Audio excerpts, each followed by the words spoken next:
The purpose of this Google Slides presentation is to review what we've learned so far about the first emperor, and then to also think about his legacy and think about how he should be viewed in history. So let's first start this presentation by looking at who was Qin Shi Huangdi. Now remember that was the title he took once he had unified all of the warring states from the warring states period in Chinese history. So, among the warring states, he was the leader of the Qin, which was one of basically the 7 major states. He was originally known as Qin Huang, and once he unified all these states, he became known as Qin Shi Huangdi. And the important part of that title is the Di, because it means the name of God. So you can see that he thought very highly of himself. So, probably one of the biggest things he did was he unified China into one state.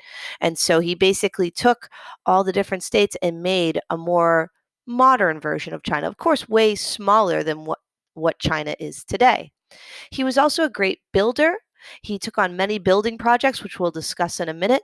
And he's also very famous for being a tyrant, someone who oppressed his people. And we'll look at that in detail as well. It's important to note that he had very huge achievements for such a short amount of time. Remember, he ruled as the first emperor only from 221 to 206 BCE. And in that time, he changed many, many different things for China. He is also very famous for becoming paranoid, and we'll look at that and look at how that eventually leads to his death. So let's talk first about unifying China. So the first thing he did is he literally conquered the other warring states and unified them into one country. Now, this roughly took about 10 years, going from 230 to 221 BCE, and about 1.2 million men died in the unification wars.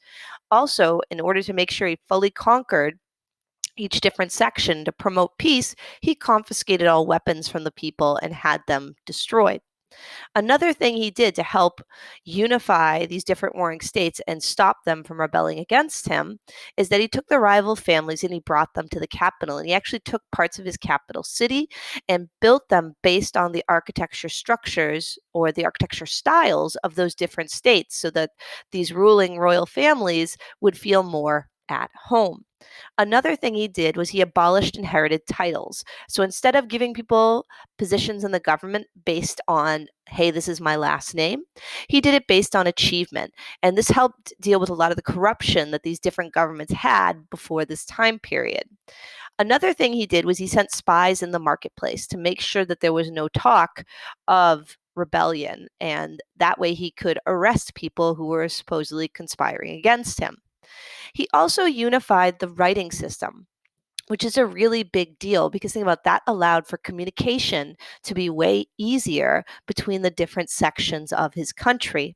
He also unified the weights and measures system, which basically made things a lot more fair. No matter what part of China you were in, if you were doing a trade deal, you knew you were getting the same amount of stuff. So there was no difference between the weight of one thing from one section to the other. He also unified the currency, which allowed for trade to be done much easier. Everybody's using the same sort of currency, makes it easier to buy and sell. And so here in this picture down here shows an example of what the currency looked like at the time. Now, another thing that he is very, very famous for are his building projects. So he did lots of things like the National Highway. He built over 4,700 miles of road, and he set up regular staging posts so that people could change their horses so that the communication was faster. He also set up tons of irrigation projects. One example is he tamed the Min River, which meant less floods for his people and more productive agriculture. He also built up his imperial city, which was Shangyang. That's where he moved a lot of those royal families to. And he had tons of palaces built. However, the most famous of his building projects would be the first version of the Great Wall and, of course, his tomb. So the first version of the Great Wall, almost 1 million people worked on it. And basically, he took previous sections and united these. So he took walls that had already been built by some of these warring states and then made them into one bigger wall against northern invaders to protect his people. And now this early version of the Great Wall was made of pounded earth. So once again, it's not that brick wall that we picture and we see today. That was built later by the Ming Dynasty. Now, Working on the wall was not an easy job. About 100,000 people died, and it's even said the bodies were put into the wall. So if you were sentenced to work on the Great Wall, a lot of times it was a death sentence. Now, the other major project that the first emperor went about was his tomb. And basically, it was an extravagant palace complex.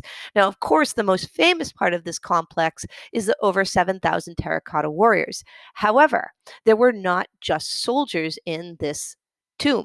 There were musicians, acrobats, officials, animals, so swans, cranes, even horses, and over 40,000 different weapons were also made to go into the tomb. Of the most famous is a crossbow that is believed that could shoot over 2,600 feet, which was way advanced for its time period. Within his actual tomb, where we believe his body is buried, that has actually never been opened, and it's believed to have rivers of mercury. So the Chinese government to date has not opened that tomb, and maybe we'll see in your lifetime that tomb be open and see the different types of treasures that they find. But basically, this discovery was a huge archaeological find. It's still one of the most famous archaeological finds of all time. Now, another thing about the first emperor, which he's well known for, is being a tyrant, so that he instituted a legalist government. So remember, he rejected Confucian thought and he brought in a lot of those legalist ideas that we talked about last unit. Remember, in a legalist government, the ruler has all the power. So he was a dictator, an authoritarian type ruler.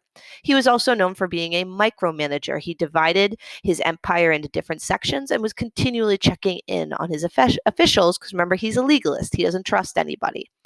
No dissent whatsoever was allowed. You were not allowed to speak out against him. And probably the most famous example of his reaction to somebody trying to speak out against him is what he did to the scholars. So a bunch of his court officials who were scholars tried to criticize him. And basically his reaction was he had half of them buried alive, which is being shown in this picture right there, and then half of them sent to the wall. And it's believed that that day he killed over 460 scholars. So you can see that you definitely would not want to criticize him. You were putting your life in jeopardy. There were very harsh punishments under his rule. Execution, so death, was very, very common. Mutilation, cutting off a hand, a nose, an ear, things like that. And then hard labor. And as you heard earlier, going to work in hard labor was a lot of times a death sentence, especially if you were sent to the Great Wall. He used conscription, so people were forced to either serve in the military or do the labor projects. And he also burned books, which is what this second picture is showing down here. So during the first emperor's reign, there was nothing like freedom of speech or freedom of press.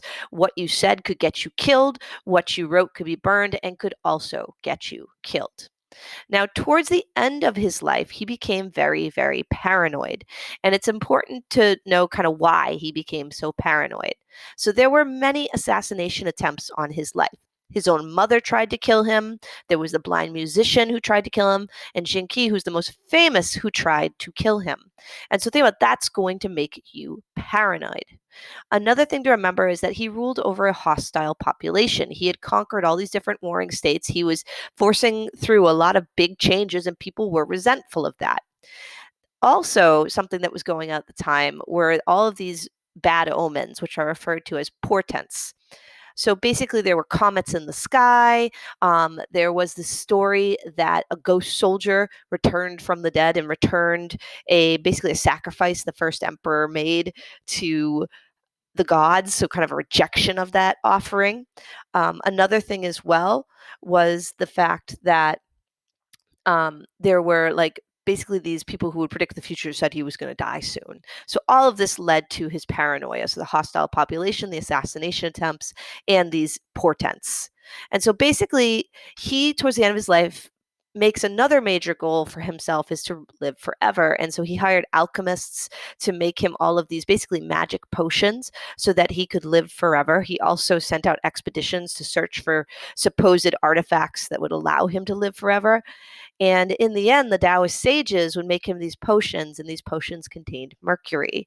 And as you know, mercury is definitely something you don't want to drink.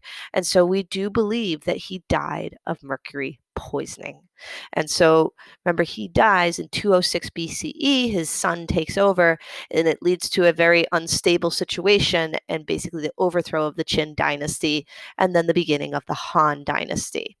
So that leaves us with one last big question of what is his legacy? I mean, he did very important things that are still around today.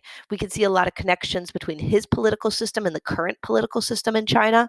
Unification, so this legacy of empire and unification, making the idea of a unified China, very important to Chinese history.